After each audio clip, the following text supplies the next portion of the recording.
started by applying our technology to imaging CT and MRI, I'm sure you've heard of. So that tends to be taken when a patient has already presented with symptoms or disease. Now we're adding ultrasound as a modality for our technology so that we can enable preventative medicine. So with ultrasound being a non-invasive, relatively cheap and accessible modality, we can actually increase the access to preventative healthcare.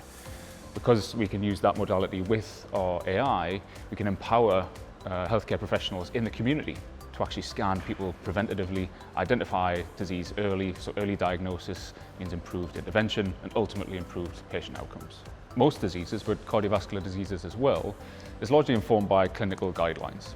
And those guidelines support doctors in making a decision. Those guidelines are based on research. Unfortunately, historically, women have been largely underrepresented in clinical research. So these guidelines are based on studies which in turn are based on largely Caucasian male populations.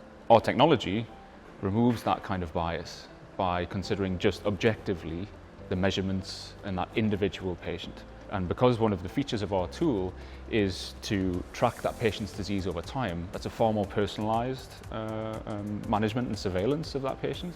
And by that, the clinician can deliver precision and personalised care.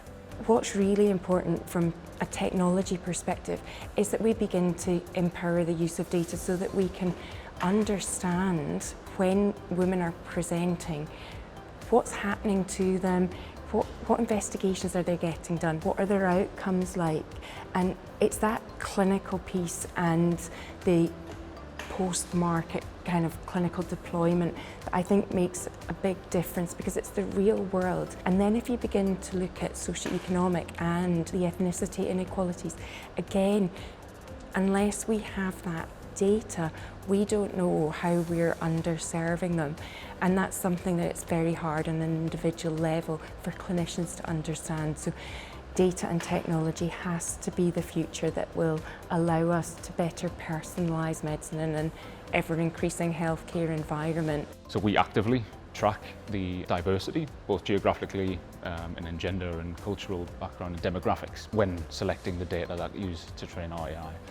That means that clinicians can rely on our solution when assessing a female patient, because it's informed by female data. As a radiologist, I'm very aware that the technologies are expanding and improving at a much faster rate than I can keep up with it.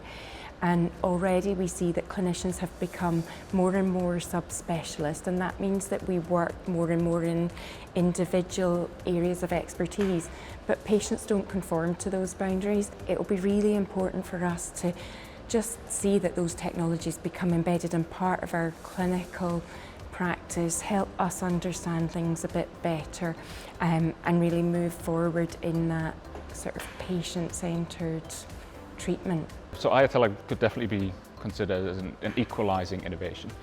By considering that patient as an individual and not trying to apply one-size-fits-all guidelines, we reduce healthcare inequalities between genders and closing that gender health gap in cardiovascular disease.